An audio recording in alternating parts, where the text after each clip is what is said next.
नमस्कार दोस्तों, स्वागत है आप सभी का मेरे YouTube चैनल पर। मैं हूं आपका दोस्त राजन सरोड़िया। देखिए दोस्तों, आज के इस वीडियो में हम मैथ्स का एक बहुत ही इंपॉर्टेंट टॉपिक पढ़ने वाले हैं जिसका नाम है दोस्तों टाइम एंड वर्क, यानी कार्य एवं समय। देखिए दोस्तों, ये टॉपिक एक ऐसा टॉपिक है जो हर कॉम्पिटिशन एग्जाम जिसमें मैथ्स पूछी जाती है आता ही है। एक क्वेश्चन या दो क्वेश्चन इस टॉपिक से आपको 100% देखने को मिलते हैं और बहुत ही उलझाने वाले सवाल इस टॉपिक से आते हैं। लेकिन दोस्तों, आज मैं आपको इस टॉपिक को ऐसा सॉल्व कराऊंगा कि यदि आपने इस प्रकार से सॉल्व कर लिया दोस्तों तो आप जीवन भर नहीं भूलोगे। ठीक है, अपन को किसी प्रकार की ट्रिक या किसी प्रकार की टिप्स या किसी प्रकार की शॉर्ट ट्रिक का उपयोग नहीं करना है। ठीक है, अपन को कॉन्सेप्ट से क्वेश्चन सॉल्व करना है और एक बार कॉन्सेप्ट अपन को दिमाग में सेट करना है और लाइफ टाइम हमको ये क्वेश्चन बनने लगेंगे। ठीक है, तो चलिए दोस्तों शुरुआत करते हैं। आज का टॉपिक है काम एवं समय या कार्य एवं समय, यानी वर्क एंड टाइम या टाइम एंड वर्क, आप जो कहो कह सकते हो। देखिए दोस्तों, यहाँ एक दो शब्द लिखे हुए हैं, काम, ठीक है, और एक लिखा है समय। काम मतलब वर्क और समय मतलब टाइम। अच्छा, जैसे मान के चलो दोस्तों, मैं आपसे बोलूं कि मैं किसी काम को करने में 15 दिन लेता हूं। ठीक है, क्या किसी काम को करने में 15 दिन लेता हूं। ठीक है, और अगर कोई दूसरा बंदा है जो काम को करने में दोस्तों 10 दिन लेता है, तो मैं क्या कहूंगा। मान के चलो कोई काम है, मैंने आपको काम दिया कि आपको एक खेत काटना है। क्या काटना है? कोई भी खेत काटना है। ठीक है, तो मैंने बोला कि भैया रामलाल उसको 10 दिन में काटता है, लेकिन श्यामलाल उसको 5 दिन में काट देता है। तो ये बताइए मुझे कि काम करने की क्षमता किसकी ज्यादा है? श्यामलाल की है ना। क्यों? क्योंकि श्यामलाल उस काम को कितने दिन में कर रहा है? 5 दिन में कर ले रहा है, और रामलाल 10 दिन में कर रहा है। कहने का मतलब दोस्तों, जो काम करने की क्षमता होती है वो समय के विलोमानुपाती या व्युत्क्रमानुपाती होती है। ठीक है, एक सिंगल कॉन्सेप्ट है और इसी कॉन्सेप्ट से हम पूरा टॉपिक एंड करेंगे। ठीक, क्या कॉन्सेप्ट है? मैंने बताया आपको कि कार्य जो होता है, ठीक है, कार्य क्या होता है? समय के व्युत्क्रमानुपाती या विलोमानुपाती होता है। ठीक है, या इसे हम कह सकते हैं समय जो होता है दोस्तों कार्य के व्युत्क्रमानुपाती होता है। अगर दोस्तों समय बढ़ाएंगे तो कार्य की क्षमता, ठीक है, कार्य की क्षमता, ठीक, क्षमता की बात कर रहे हैं, कार्य की बात नहीं कर रहे हैं। ठीक है, तो कार्य की क्षमता जो है दोस्तों समय की व्युत्क्रमानुपाती होती है। मतलब दोस्तों, समय बढ़ेगा तो कार्य की क्षमता घटेगी और समय कम होगा तो कार्य की क्षमता बढ़ेगी। इसी प्रकार दोस्तों, समय जो होता है कार्य की क्षमता के क्या होता है? व्युत्क्रमानुपाती। हम इसे इस प्रकार से भी बोल सकते हैं और इस प्रकार से भी बोल सकते हैं। ठीक है, तो दोनों इंपॉर्टेंट कॉन्सेप्ट है। ठीक है, इसको माइंड पे सेट कर लो। चलिए क्वेश्चन करते हैं दोस्तों। क्वेश्चन नंबर 1 लिखा हुआ है, थोड़ा मैं इसको रफ कर लूं। क्वेश्चन नंबर 1 है, राम किसी काम को 8 घंटे में, कितने घंटे में? 8 घंटे में, तथा श्याम उसे 12 घंटे में, कितने घंटे में? 12 घंटे में कर सकता है। यदि दोनों दोनों काम करें तो काम कितने घंटे में पूरा होगा? ठीक है, बहुत आसान क्वेश्चन है, लेकिन एमपी फॉरेस्ट गार्ड में इस प्रकार के क्वेश्चन आने की पूरी संभावना है, क्योंकि एमपी फॉरेस्ट गार्ड का जो एग्जाम है दोस्तों कक्षा 10वीं के स्तर का एग्जाम है। ठीक है, इसलिए इस प्रकार के क्वेश्चन आ सकते हैं, लेकिन पटवारी में नहीं आएंगे। ठीक, चलिए 8 घंटे में और 12 घंटे में। तो दोस्तों देखिए, राम, ठीक है, पहला क्वेश्चन सॉल्व कर रहे हैं हम, है ना। यहाँ पर पहला क्वेश्चन है, राम दिया है और क्या दिया हुआ है? श्याम। ठीक है, जैसा सवाल बोलेगा वैसा हम लिखेंगे। राम लिख लिया एक साइड, श्याम लिख लिया, लेकिन आप प्रैक्टिस करते जाओगे दोस्तों तो एग्जाम में ये सब करने की जरूरत नहीं है। ठीक है, देखिए, राम किसी काम को कितने घंटे में कर रहा है? 8 घंटे में, और श्याम कितने घंटे में कर रहा है? 12 घंटे में। मतलब दोस्तों, राम के काम करने की जो क्षमता है, 1 घंटे की क्षमता कितनी है? 1/8 है, और श्याम की कितनी है दोस्तों? 1/12 है। मैंने बताया ना, ये क्या है? दिन, मतलब समय है। ये क्या है? दिन नहीं, घंटे है। घंटा मतलब क्या होता है? घंटा किसी भी चीज में, घंटा हो गया, दिन हो गया, ये क्या होते हैं? समय होते हैं ना। समय जो होता है दोस्तों उसकी क्षमता के व्युत्क्रमानुपाती होता है। ठीक है, मतलब 8 घंटा है तो उसकी क्षमता क्या हो जाएगी? 1/8 हो जाएगी। इसी प्रकार से श्याम 12 घंटे में पूरा करता है तो उसकी क्षमता कितनी हो जाएगी? 1/12 हो जाएगी। तो दोनों की क्षमता कैसे ज्ञात करेंगे दोस्तों? दोनों को हम जोड़ देंगे, 1/8 धन 1/12 कर देंगे। एलसीएम लेंगे तो कितना आएगा? एलसीएम निकाल के आता है कि नहीं आपको मैं बता देता हूँ। ठीक है, यहाँ बताता हूँ। 8 का और 12 का एलसीएम कैसा आएगा? सबसे पहले भाग देंगे हम ऐसी संख्या का जो दोनों भाग चल जाए, 4 का। 4 दूनी 8, 4 तिया 12, ठीक। अब नहीं भाग जाता तो गुणा कर देंगे, 4 दूनी 8, 8 3 24, मतलब दोस्तों 24 इसका एलसीएम में जाएगा। 8 का भाग 24 में देंगे, 8 3 24, 3 का गुणा 1 में करेंगे 3, ठीक है। इसके बाद दोस्तों 12 का भाग 24 में देंगे, 12 दूनी 24, 2 आया, 2 का गुणा 1 में कर देंगे 2, ठीक है। मतलब दोस्तों ये हो जाएगा 5/24, ठीक है। मतलब दोस्तों राम और श्याम दोनों की क्षमता का योग कितना आ गया, 5/24 आ गया। ये क्या आया है, क्षमता आई है। तो समय क्या होता है, व्युत्क्रमानुपाती होता है। मतलब दोस्तों इसको क्या कर देंगे, हम उल्टा देंगे, ठीक है। मतलब 24/5 क्या हो जाएगा दोस्तों, उसका समय हो जाएगा, मतलब दोस्तों 24/5 घंटे, ठीक है। इसको काटेंगे दोस्तों तो 5 एकम 5, 5 चौके 20, ठीक है, बच गया 4, 4 सही 4/5। मतलब दोस्तों राम और श्याम मिलकर 4 सही 4/5 घंटे में क्या कर देंगे, काम को समाप्त कर देंगे या एंड कर देंगे, ठीक। बहुत आसान क्वेश्चन था, क्वेश्चन नंबर 1, ठीक है। आगे एक और क्वेश्चन इसी प्रकार का है, लेकिन उसमें 3 व्यक्ति दिए हुए हैं, ठीक है। चलिए अब इतनी डिटेल से हमको नहीं करना है, हमको एग्जाम हॉल में कैसे करना है उस प्रकार से हम सॉल्व करेंगे, ठीक है। ABC, ठीक है, 3 व्यक्ति हैं। ABC किसी काम को 10 घंटे, 12 घंटे, 15 घंटे में पूरा कर लेते हैं। तीनों एक साथ काम करें तो काम कितने घंटे में पूरा होगा। दोस्तों अगर इस प्रकार के क्वेश्चन की आप प्रैक्टिस करोगे ना तो आपको सोचने की जरूरत नहीं पड़ेगी और आप एग्जाम हॉल में सीधे लिख दोगे 1/10 धन 1/12 धन 1/15 बराबर कितना हो जाएगा दोस्तों, एलसीएम ले लेंगे। 10 12 15 का एलसीएम आता है कितना, देखिए 10 12, अब एलसीएम निकालना नहीं बताऊंगा भाई, ठीक है। 10 12 15 का एलसीएम सबसे पहले किसका भाग देंगे, जिसमें मान के चलो ज्यादा भाग जाए, 2 का देते हैं। 2 पंचे 10, 2 6 12, 15 में नहीं जाता 15 लिख दिए, ठीक है। इसके बाद दोस्तों लिख देंगे हम 3 का भाग दे देंगे। 5 में नहीं जाता 5 लिख देंगे। 6 में 3 दूनी 6, 3 5 15, ठीक है। अब 5 का दे देंगे, 5 एकम 5, 2 में नहीं जाता 5 एकम 5, 2 3 6, 6 पंचे 30 और 30 दूनी 60, एलसीएम में जाएगा 60।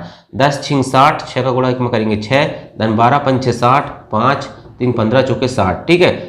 6 5 11, 4 15, 15/60 हो जाएगा। मतलब 15 एकम 15, 15 चौके 60, मतलब कितना आ गया, 1/4 आ गया। ये क्या आ गई दोस्तों, क्षमता आ गई तीनों की। तो समय हमको याद करना है, तीनों एक साथ काम करें तो कितने घंटे, ठीक। घंटे मतलब क्या होता है, समय। तो समय क्या होता है, क्षमता के उल्टा या व्युत्क्रमानुपाती होता है। तो 1/4 को उल्टा कर देंगे तो कितना हो जाएगा, 4 घंटे। तीनों एक साथ मिलकर 4 घंटे में काम को समाप्त कर देंगे, ठीक है। चलिए नेक्स्ट क्वेश्चन देखते हैं, क्वेश्चन नंबर 3। चलिए क्वेश्चन नंबर 3 है, ए और बी किसी काम को 20 दिन में, बी और सी उसी काम को 15 दिन में, सी और ए उसी काम को 12 दिन में समाप्त कर सकते हैं। यदि ए बी सी तीनों एक साथ काम करे तो काम कितने दिन में समाप्त होगा, ठीक है। देखिए 3 बंदे हैं, ए बी और सी, ठीक है। लेकिन क्वेश्चन क्या कह रहा है, ए और बी, मतलब दोस्तों ए और बी मिलकर कितने दिन में कर रहे हैं, 20 दिन में, ठीक है। इसके बाद दोस्तों बी और सी है, ठीक है। तो बी और सी मिलकर कितने दिन में कर रहे हैं, 15 दिन में, ठीक है। इसके बाद दोस्तों सी और ए है, ठीक है। तो सी और ए मिलकर कितने दिन में कर रहे हैं, 12 दिन में, ठीक है। तो देखिए ये क्या है दोस्तों, दिन है। कितने हैं, 20 15 और 12, ये क्या है, दिन है। दिन मतलब क्या है, टाइम है, समय है, ठीक है। दिन घंटे इस प्रकार की चीजें आती हैं तो क्या होता है, टाइम होता है, समय होता है, ठीक है। देखिए तो ये हो गया समय। तो हमें ए और बी की क्षमता निकालना है तो क्या करेंगे हम दोस्तों, ए और बी की क्षमता कितनी हो जाएगी, ए और बी की क्षमता हो जाएगी 1/20। इसी प्रकार से दोस्तों बी और सी की क्षमता हो जाएगी 1/15 और सी और ए की क्षमता कितनी हो जाएगी, 1/12।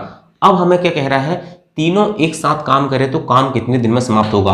अगर हम दोनों दोस्तों इन तीनों समीकरणों को जोड़ देंगे, इसे 1 इसे 2 इसे 3 दे देंगे, तो इन तीनों को जोड़ेंगे तो क्या आएगा, इधर साइड जोड़ेगा तो 2, देखिए एक ये है, ए है और एक ये है, तो 2a हो जाएगा, ठीक है।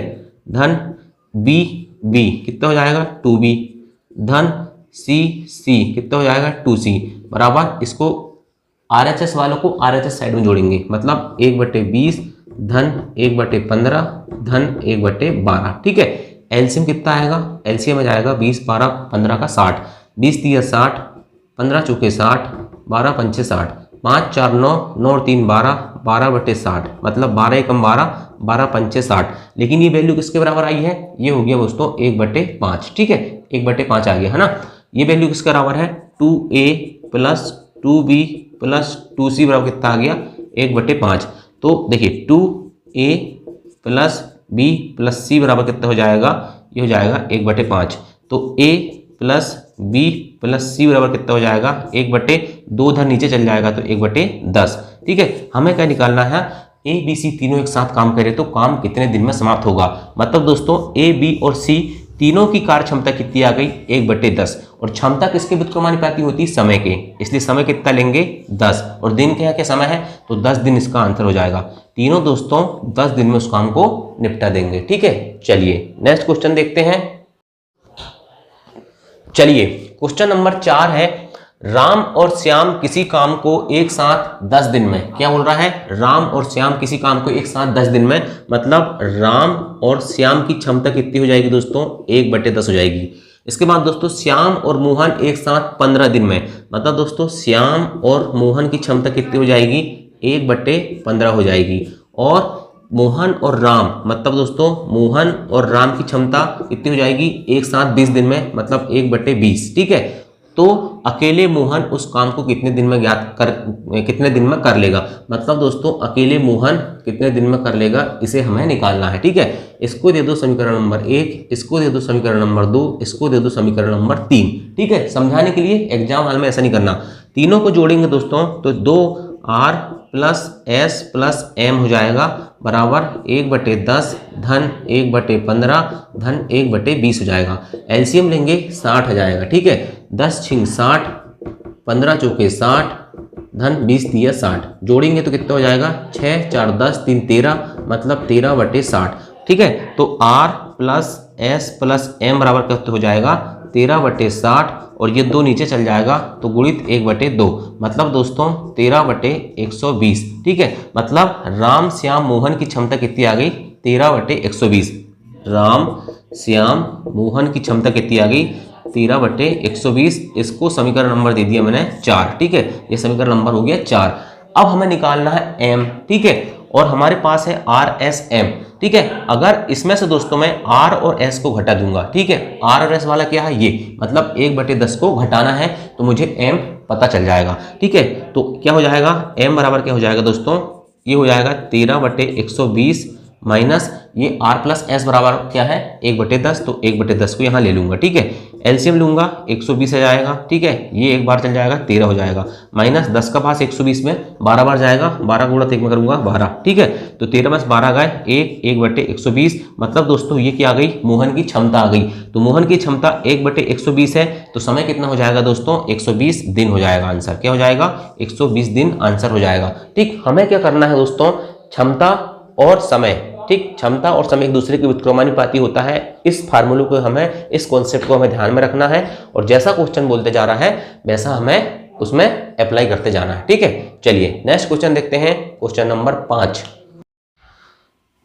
चलिए दोस्तों क्वेश्चन नंबर 5 है, राम श्याम और मोहन, ठीक, 3 बंदे हैं राम श्याम और मोहन, कोई काम को क्रमशः 20 दिन, ठीक है, 25 दिन और 30 दिन में कर सकते हैं। ठीक, राम श्याम और मोहन काम को कितने दिन में कर रहे हैं 20, 25 और 30 दिन में कर रहे हैं। ठीक है, तीनों ने मिलकर काम किया जिन्हें पारिश्रमिक 3700 रुपए, मतलब दोस्तों काम के बदले पैसा जो मिलता है ना वो कितना मिला 3700 रुपए मिला। ठीक है, तो मोहन को कितना पैसा मिला, ठीक, मोहन को कितना पैसा मिलना चाहिए। अगर दोस्तों मैं कहूं कि मैंने 3 लोगों को काम दिया, ठीक है, और पता चला कि तीनों लोग दोस्तों किसी के काम करने की जो स्पीड है वो ज़्यादा है, ठीक है, मतलब किसी काम करने की क्षमता ज़्यादा है तो उसको ज़्यादा पैसा मिलना चाहिए। मतलब कहने का दोस्तों मतलब ये है कि जो पारिश्रमिक, मतलब जो उनका जो पैसा मिल रहा है उसमें जो अनुपात आएगा दोस्तों उनकी क्षमता के अनुसार मिलना चाहिए। अगर कोई तेजी से काम कर रहा है तो उसको ज़्यादा पैसा मिलना चाहिए, अगर कोई मद्दा काम कर रहा है तो उसको कम पैसा मिलना चाहिए। कहने का मतलब दोस्तों ये है कि जो उनके पारिश्रमिक में जो अनुपात है, ठीक है, उनकी जो क्षमता है उसके अनुसार होता है। तो देखिए राम श्याम और मोहन की पारिश्रमिक का जो अनुपात होगा दोस्तों उनकी जो क्षमता होगी, उनकी क्षमता क्या होगी तीनों की 1/20 हो जाएगी। ठीक है, एक की क्या हो जाएगी 1/25 हो जाएगी, और एक की क्या हो जाएगी 1/30। तो तीनों का अनुपात क्या होगा, ये राम श्याम मोहन का जो पारिश्रमिक, मतलब उनको जो पैसा मिलेगा उनकी क्षमता के अनुपात के बराबर होता है। ठीक है, ये हो गया 1/20, 1/25, 1/30। ये किसकी है, राम, ये श्याम और ये मोहन की क्षमता। ठीक है, तो इसको सॉल्व करेंगे तो हम क्या करेंगे, यहाँ एलसीएम लेंगे। 20, 25 और 30 का एलसीएम कितना आएगा फिर बता देता हूँ। 20, 25, 30 का। ठीक है, तो इसको हम 5 से काटते हैं। 5 चौके 20, 5 25, 5 छक्का 30, फिर काटते 2 से, 2 दूनी 4, 5 का 5, 2 तिया 6। मतलब दोस्तों जिसमें भाग नहीं जाता ना उसको जैसे के तैसा लिखते जाते हैं। ठीक है, अब यहाँ 2 5 3 तीनों अलग हो गए तो गुणा कर दो। 5 दूनी 10, 10 दूनी 20, 20 पंचे 100 और 100 दिए 300। मतलब दोस्तों एलसीएम कितना आ गया यहाँ पर 300। लेकिन याद रखना दोस्तों, यहाँ पर हम जब क्षमता में अनुपात निकाल रहे हैं तो इस 300 का गुणा ऊपर करते हैं। कहाँ करते हैं? सब में ऊपर कर देंगे तो 300/20 हो जाएगा, अनुपात 300/25 हो जाएगा, अनुपात 300/30 हो जाएगा। ठीक है, जब काटेंगे तो 20 से काटेंगे तो कितने बार कटेगा? ये कट जाएगा आपका 15 बार। ठीक है, ये कट जाएगा 25 एकम 25। ठीक है, और 5 0, 25 दूनी 50, मतलब 12 बार कटेगा। और ये कितने बार कट जाएगा दोस्तों? ये कट जाएगा आपका 10 बार। मतलब उनकी जो क्षमता में अनुपात आ रहा है दोस्तों कितना आ रहा है? 15 12 10 आ रहा है। मतलब राम की क्षमता, ठीक है, श्याम की क्षमता और मोहन की क्षमता में अनुपात कितना आ गया? 15 12 और 10। ठीक है, तो देखिए हमें क्या निकालना है? मोहन को कितना पैसा मिला है। किसको? मोहन को कितना पैसा मिला। तो मोहन की क्षमता कितनी है? 10 है। ठीक है, मतलब दोस्तों 10 किसकी क्षमता है? मोहन की। तो हम क्या करेंगे? तीनों का अनुपाती योग निकालते हैं। ठीक है, 15 12 10 तीनों का अनुपाती योग क्या हो जाएगा? अनुपाती योग। ठीक है, अनुपाती योग क्या हो जाएगा? तो देखिए 15 12 10 तीनों को जोड़ देंगे। 15 12 10 को जोड़ेंगे कितना हो जाएगा? 15 12 27 और 10 37। ठीक है, 37 हो गया। हमें निकालना मोहन। मोहन की क्षमता कितनी है? 10। तो 10 बटे क्या करेंगे हम दोस्तों? 37, और राशि कितनी है? 3700। तो 3700 का गुणा कर देंगे। ठीक है, 37 से कम 37, ये कट जाएगा दोस्तों 100 बार। 100 का गुणा 10 में हो जाएगा तो ये आ जाएगा आपका 1000 रुपये। ठीक है, मतलब दोस्तों मोहन को कितना रुपये मिलेगा? 1000 रुपये मिलेगा। अगर दोस्तों क्वेश्चन में पूछ लेगा कि राम को कितना मिलेगा, तो कुछ नहीं करना है। राम की क्षमता कितनी है? 15। तो 15 बटे में 37 करता, गुणित क्या कर देता? 3700 रुपये कर देता। तो ये कट जाता, तो ये हो जाता आपका 1500 रुपये। कितना हो जाता? 1500। इसी प्रकार दोस्तों अगर मुझे बोल देता कि ये क्या है? श्याम। श्याम की करो तो 12 बटे 37 गुणित क्या कर देता मैं? 3700 कर देता, ये कट जाता। तो इस प्रकार से दोस्तों इसको मिल जाता 1200। 1200 1500 कितना हो जाता दोस्तों? ये 12 15 2700 और ये 10 1000 कितना हो जाएगा? 3700। ठीक है, तो हमको निकालना था यहाँ मोहन। तो मोहन का आंसर हो जाएगा 1000 रुपये मोहन को पारिश्रमिक मिलेगा, मतलब उसकी मेहनत मिलेगी। ठीक।